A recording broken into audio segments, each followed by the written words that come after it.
dan, ja sam Zoran Vinjević, ovo je Film petkom i današnja tema je fokus.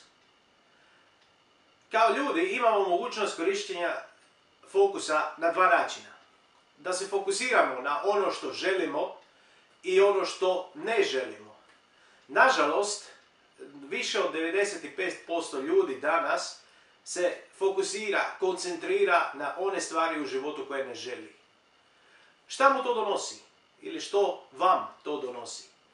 To vam donosi jednostavno nemogućnost normalnog rasuđivanja i razmišljanja da biste mogli riješiti određeni problem. Nemamo mogućnost koncentrirati se na dvije stvari odjedanput. Čak ni žene koje ovo gledaju. Za muškarce se često kaže da ne možemo raditi dvije stvari odjednom. Ali pokušajte razmišljati na dvije stvari odjednom.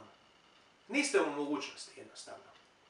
Znači u momentu kad se dogodi nekakav problem u vašem životu i fokusirate se na problem, nikada nećete moći doći do rješenja jer jednostavno o njemu ne razmišljate.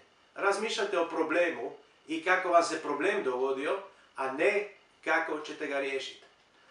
Zato drugi put, kad počnete razmišljati, kad se trebate na nešto usredotočiti, fokusirati, svjesno donosite odluke u kojem smjeru ćete razmišljati.